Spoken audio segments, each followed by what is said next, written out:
নমস্কার। গল্প স্বল্পর আসরে আপনাদের সবাইকে স্বাগত। আমার আজকের গল্প সনাতনী, মানিক বন্দ্যোপাধ্যায়ের রচনা। আমার আসরে বড়দের নমস্কার এবং ছোটদের আন্তরিক ভালোবাসা জানিয়ে গল্প পাঠ শুরু করছি। একদিন সনাতন তার অফিস ফেরত মনিবকে বৈঠকখানাতে আটকে ফেলল, যেন ওত পেতেছিল। তার মুখ গম্ভীর, তাকানোর ভঙ্গিটায় সুতীব্র ভর্ৎসনা। একটা দরকারি কথা ছিল বাবু। নগেনবাবু চাকরের এই ভঙ্গির মানে জানতেন। তার হৃৎপিণ্ডটা ধড়াস করে উঠল। কোনো রকমের রাগের ভান করে বললেন, দেখো বাবু সনাতন, আজকেও যদি আমার জ্বালাতে এসো, তোমার বংশে বাতি দিতে কাউকে রাখবো না বলে রাখছি। কিন্তু তেমন কেউ তো বংশে নেই বাবু। নেই? তবে ভাগ দূর হোক। সনাতনের সে কি ব্যাকুলতা! কি একটা যে বিষম অন্যায় ঘটে গেছে বাবু। আপনাকে না বললে তো চলবে না। আমি শুনব না তোর অন্যায়ের কথা। তা কি হয় বাবু? নগেনবাবু একটা দীর্ঘ নিঃশ্বাস ফেললেন। গন্ডা গন্ডা চাকরের কবল থেকে মুক্তি লাভ করে 40 বছর বয়সে তিনি ন্যায়বাগীশ চাকর এসে ঠেকেছিলেন। 7 বছর একে নিয়ে বেঁচে আছেন। চাকর হিসাবে সনাতনের তুলনা হয় না। মাইনে নিয়ে কাজ না করাটা অন্যায় বলে। কাজ সে একধার থেকে করে যায়। 24 ঘন্টা না হোক, ভোর থেকে রাত 12টা পর্যন্ত একটানা খেটে গিয়েও একটা হাই তোলে না। কিন্তু এই ন্যায় জ্ঞানটি অথবা অন্যায় দেখলে গা জ্বালা করার মাথার ছিটটি নগেনবাবুকে পাগল করে তুলেছে। পাড়ায় কোথায় কে তার চাকরকে একটা চড় মেরেছে, কে ঘর থেকে তাড়িয়ে দিয়েছে তার আশ্রয়হীনা বুড়ি পিসিকে, কোনো দোকানে 8-6টা জিনিস কম দিয়ে কাকে ঠকিয়েছে, কে ধার নিয়ে ফেরত দেয়নি, কার শোকের কাহিনী শুনতে শুনতে কে ঘেঁষেছে, এইসব অন্যায় অবিচারের কথা সে নগেনবাবুকে বিস্তারিতভাবে শোনায় আর তার কাছে সুবিচার প্রার্থনা করে। এক্ষুনি যেতে হবে নগেনবাবুকে। এক্ষুনি 10 জনকে ডেকে প্রতিকার করতে হবে নগেনবাবুর। নইলে সেই অন্যায়ের ভারে পৃথিবীর রসাতলে যাবে। সে যেটাকে অন্যায় ভাবছে সেটা যে মোটেই অন্যায় নয়, বরং অত্যন্ত ন্যায়সঙ্গত ব্যাপার। সনাতনকে তা বুঝিয়ে দিতে কোনোদিন নগেনবাবু 1 ঘন্টা লাগে, কোনোদিন 3 ঘন্টা। সনাতন তর্ক করে না। মনিবের সঙ্গে তর্ক করা অন্যায়, কিন্তু তার ওজর আপত্তির অন্ত থাকে না। ভালো করে বুঝিয়ে দিতে না পারলেও উপায় নেই। সনাতন না খেয়ে শুয়ে থাকবে, তাহলেই সংসার অচল। নগেনবাবু কাতরভাবে জিজ্ঞাসা করলেন, কার অন্যায়? কি বিভ্রান্ত? চটপট বল, সংক্ষেপে বল। সনাতন সংক্ষেপেই বলল, আপনার অন্যায় বাবু। আমার অন্যায়? হ্যাঁ, আমার অন্যায়? ওগো শুনছ? নগেনবাবুর স্ত্রী এসে স্বামীকে চাকরের কবল থেকে উদ্ধার করে নিয়ে গেলেন। সনাতন পিছু পিছু চলতে আরম্ভ করেছিল। গিন্নিমা তীব্র এক দৃষ্টিপাতে থমকে দাঁড়িয়ে গেল। বাড়ির এই গিন্নিমাটির মতো অদ্ভুত মানুষ সনাতন জীবনে দেখেনি। যুক্তি তর্ক উচিত অনুচিত কিছুই তার কাছে খাটে না। ন্যায় ও অন্যায় দুটোরই তিনি মুণ্ডপাত করে ছাড়েন। কিন্তু সারাক্ষণ গিন্নি যেন নগেনবাবুকে বাঁচিয়ে রাখতে পারবেন। মুখ হাত ধুয়ে চা জল খাবার খেয়ে নগেনবাবুর সিগারেট সবে ধরিয়েছেন। এদিকে দরজা দিয়ে গিন্নি গেলেন রান্নাঘরে, ওদিকে দরজা দিয়ে এলো সনাতন। নগেনবাবু গম্ভীর মুখে হুকুম দিলেন, 1 প্যাকেট সিগারেট কিনে আনতো সনাতন। বাজারে সে মোড়ে দোকান থেকে আনিস। সিগারেট আছে বাবু। নগেনবাবু জামার পকেট থেকে ভর্তি একটা সিগারেটের টিন বার করে নগেনবাবুর সামনে রাখল।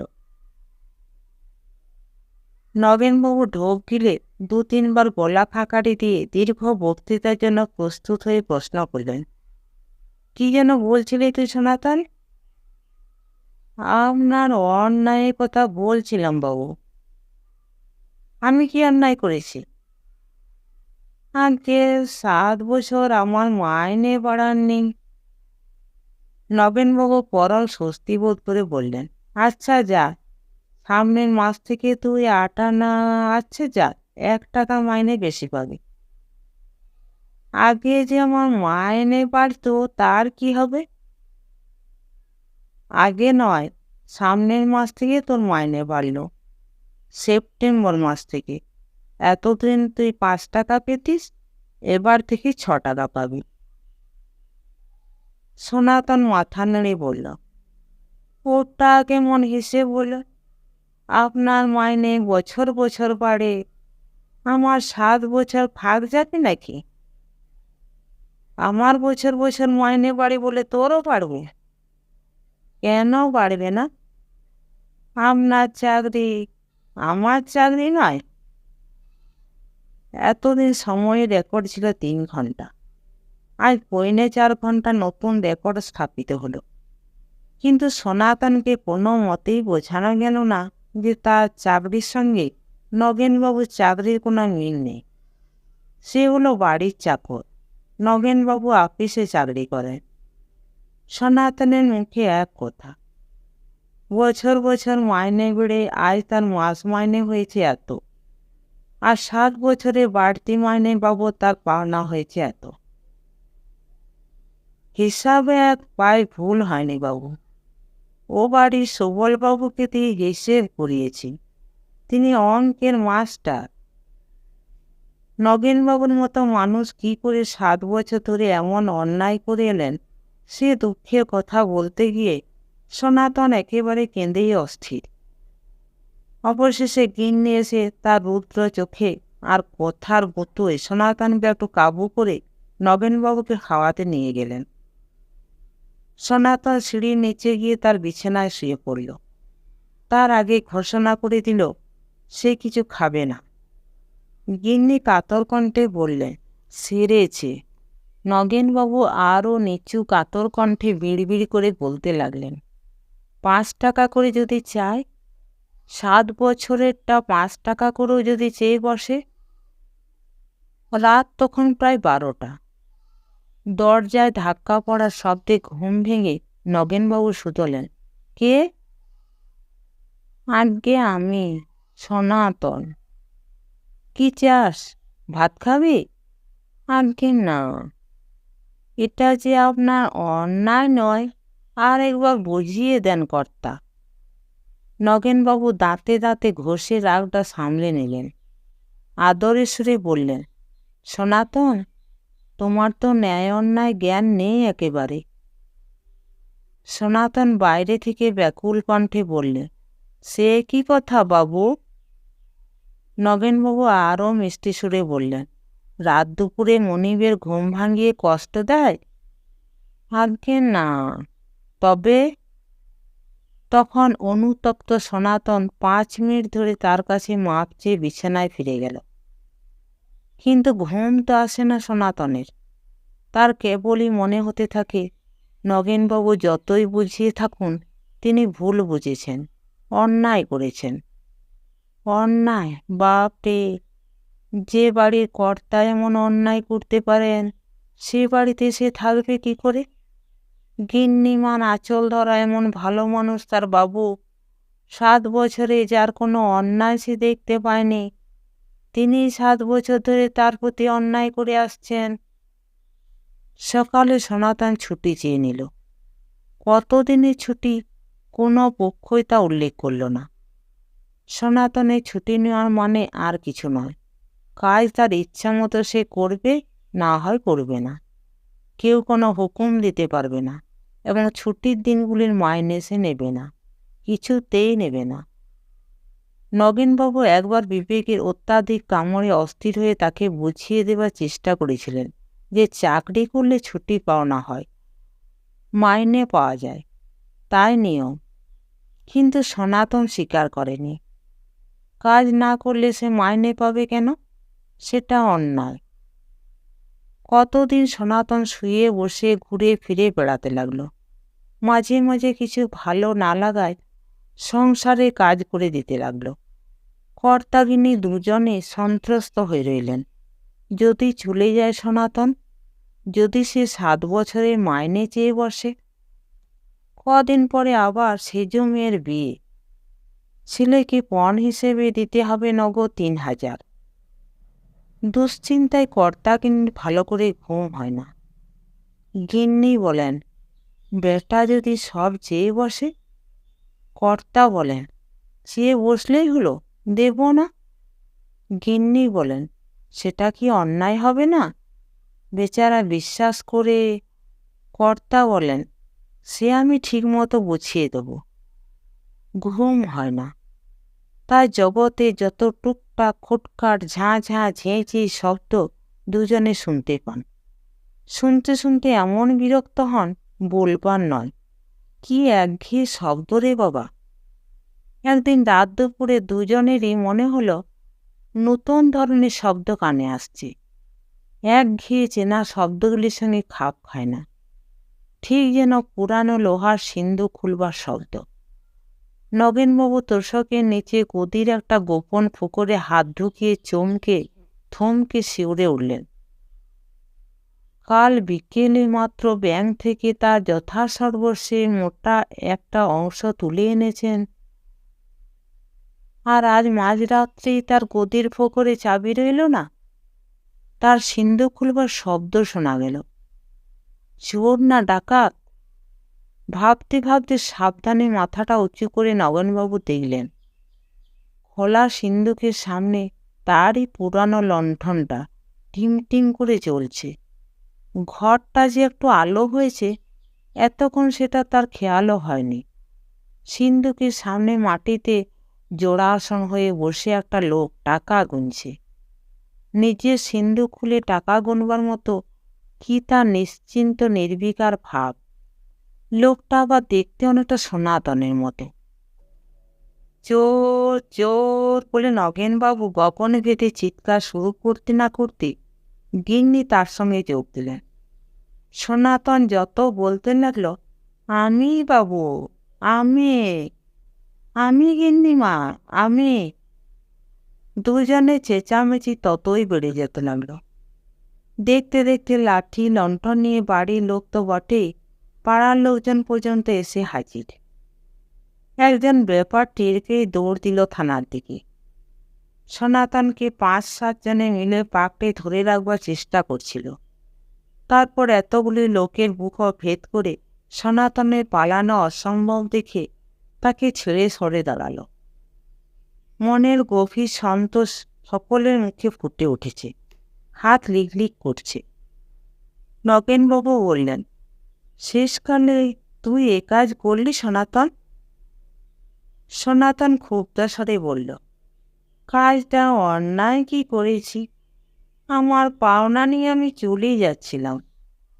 আপনি অন্যায় করেছেন 7 বছর ধরে। আপনার বাড়ি থাকবার স্বাদ নেই। গুনে দেখেন, একটা পয়সা বেশি নেইনি। মাস্টারমশাইয়ের এই হিসেবের সঙ্গে মিলিয়ে দেখেন, 1 পয়সা এদিক ওদিক হবে না। 2 বার করে গুনেছি। সিন্ধুকের সামনে 2 ভাগে টাকা ছিল। সনাতন নিজের ভাগটা দেখিয়ে দিল। সকলে সমস্বরে প্রায় একই মন্তব্য করল, ও বেটা মস্ত সাধু, বেটা আস্ত পাগল, বেটার মাথার ঠিক নেই।